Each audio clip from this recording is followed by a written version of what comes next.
No, I don't even know where to start, man. I'm gonna be completely honest with y'all. I really don't even know how I feel about this one. So much to get into. I don't even know how to start off. But what's up, YouTube? Your boy back once again with another sport topic. And today we're gonna talk some football, Houston Texans football. Today we're gonna talk about the Houston Texans. I would say fall, but they didn't fall. They tied actually. The very first time franchise history versus the Indianapolis Colts.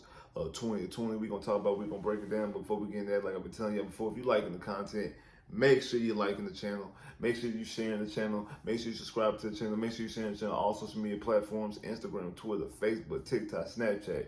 Any type of social media platform you use, make sure you share this video on them same social media platforms. Also, follow me on social media as well. Links in the description below. Man, let's get this channel growing and growing and growing. I really appreciate that. But don't appreciate today's game because, like I say, sidebar, I don't like ties. I wish that's something the NFL would get rid of.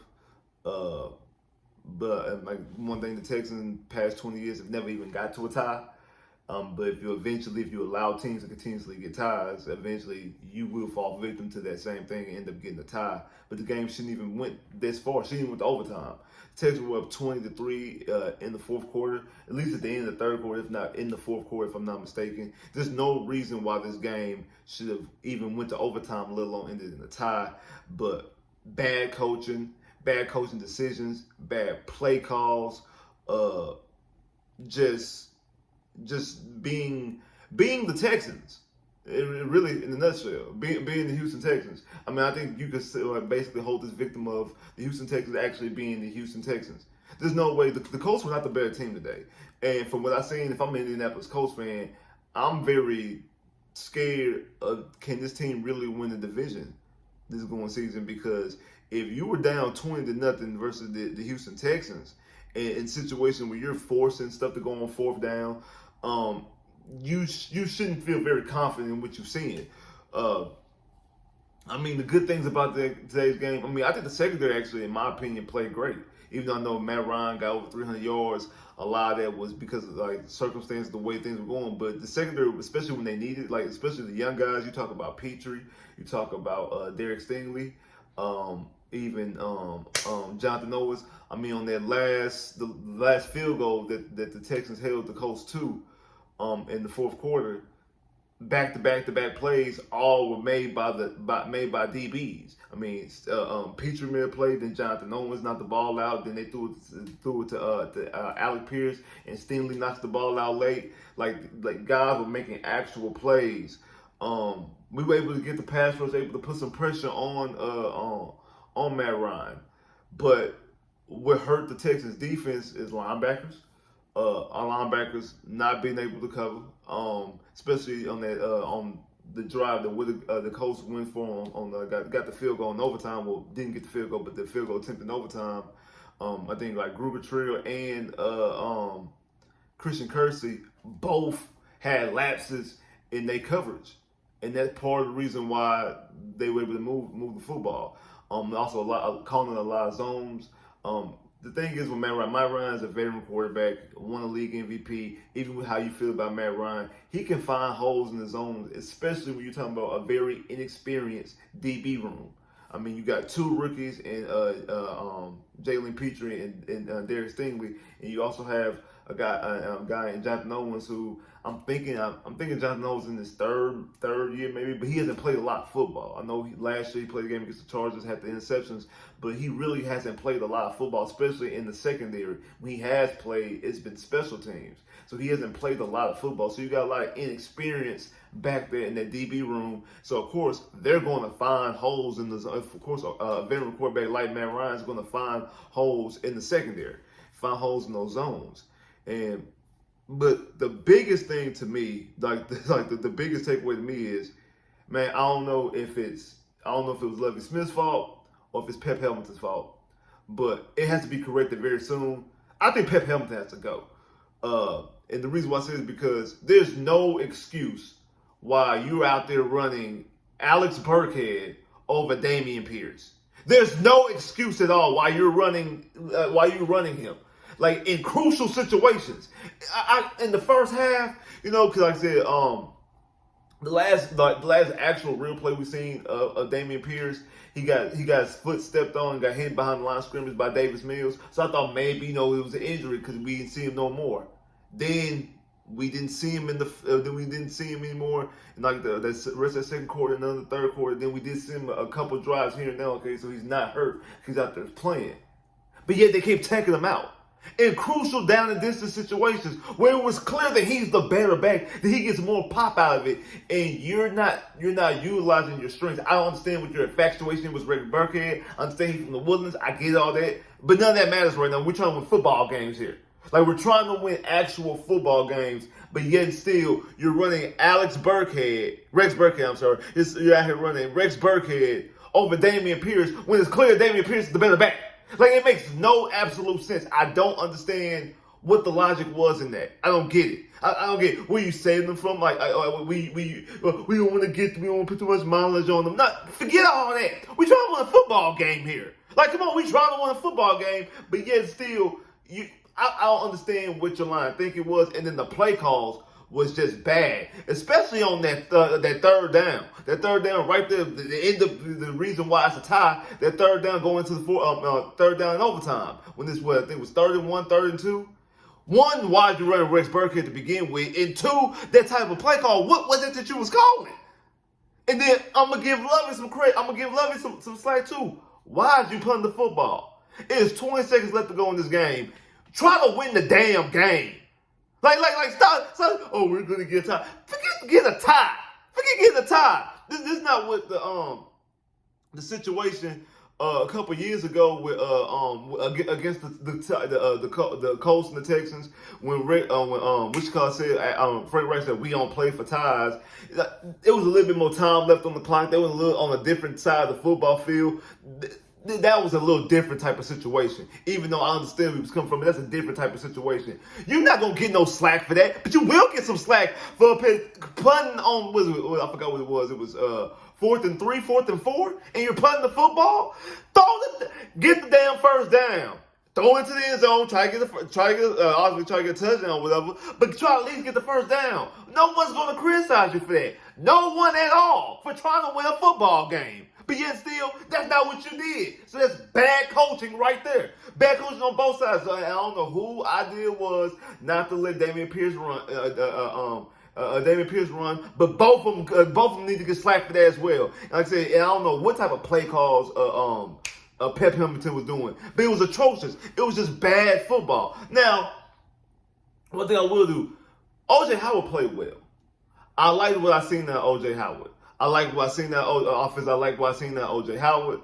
I don't like what I see out of Farrell Brown and Brevin Jordan. It's clear that obviously O.J. Howard is the better tight end and a guy that we can lean forward on. And Davis Mills, I know I said I'm gonna give my assessment on Davis Mills when the bye week comes. And I'm sticking true there. I think I'm leaning towards where today showed me some things as far as more of a game management type, but you got to make better decisions as well. Like the first drive in overtime, there's no reason. And I said this before it happened. I said, "Watch, Davis Mills is going to be the only quarterback to get sacked when they're not even sending nobody. They're only sending 2 people. They're only sending 2 rushers, and Davis Mills is going to be the only quarterback in the NFL to get sacked." And sure enough, Davis Mills gets sacked. Now, it doesn't end up because you end up getting the ball later on, a chance to redeem yourself and win the football game. But only Davis Mills would get sacked in that type of situation. He ain't doing himself no favors. Also, the pass, like the 43-yard pass to Brandon Cooks. Any other quarterback, that might have been a touchdown. Brandon Cooks had to stop and turn around to get the football. So it was like Brandon Cooks had to slow down and then turn around to get the football, just for it to be a big play. And that's more so him not having enough arm strength. Now I said this before that he throws more arm instead of using his hips and his feet and things like that. He just gives you straight arm strength. But those are things that gotta clean up. And I said that the defense had to keep the score low, which they did for the most part. The defense kept the score low for the most part. The change of the game was when Davis Mills gets sacked and fumbled the football. And I'm about to talk about the offensive line because that was, even though Davis Mills fumbled the football, I'm going to give that. I'm gonna give all the credit to that to Larry Tunsil. Like, Larry Tunsil, what was you doing? Like, you're supposed to be taking the quarterback's blind side. What was you doing? Like seriously, what was you doing? Like, I don't understand what you was doing right there. I don't understand what you were doing in the sequence, and why you allowed Davis Mills to get this blindside hit like that. That's why he lost the football. Because the clear shot on his back, lost the football, and that it gave them good field position. They scored a touchdown and changed the whole guard of the game, changed the whole momentum swing. And then the center, Britt. How? You the center and have a false start. How? You're the center. You have the football in your hand. If nobody knows the snap, you know the snap because you're the one with the football in your hand. You know when the ball is moving because the football is in your hand. How do you false start? And it wasn't even just a false start, like, you know, how he moved his head slightly or something like that.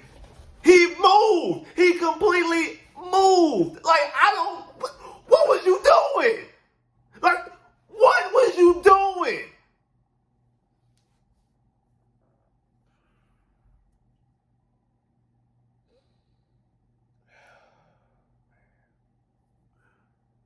You know, and like I said, I'm really not tripping. I want good draft picks. I want good draft capital. So I'm really not tripping. I'm really not, actually. I did predict the Texans to win because I felt the Texans were going to win this football game. I thought they would win this football game. They should have won this football game. They dominated the whole game. Like, the Texans were in control throughout the whole entire game. Throughout the whole entire game, the Texans were in control. That's why I say if I'm a Colts fan, I will be concerned. Because the Texans were in control throughout the whole entire game. But yet when it mattered, they let it slip through.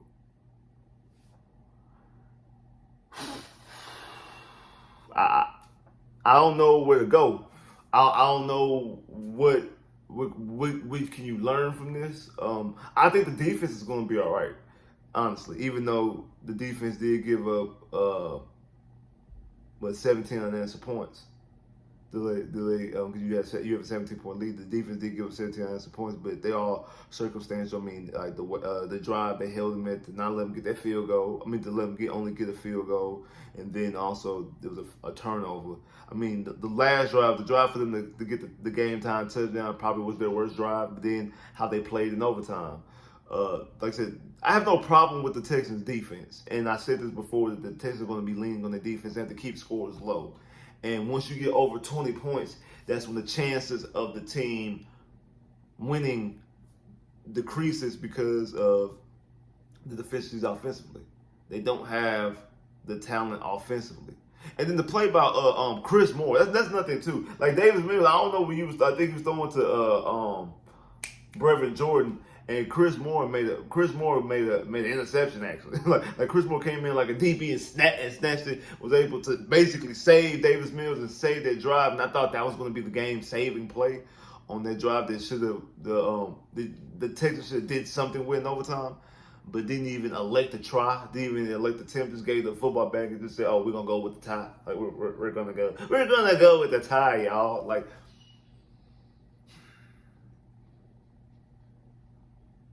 Man, I don't think I've ever been more disappointed in a Texans loss before. Actually, like square business. I've been upset. I've been upset and mad more. I mean, the Chiefs game, respectively, but disappointed. I think I'm vastly disappointed in today's game because there's no way the Texans should have lost that game. There's no way the Texans should have lost that game. As bad as the Colts played, as good as the Texans played, there's no way they should have lost that game. But some decisions have to be made. Seriously. You need to either give the keys fully to Dameon Pierce, or find something because you don't have nothing offensively. Quit playing, quit pussyfooting around, and give the keys fully to Dameon Pierce. And try to coach better offensive plays.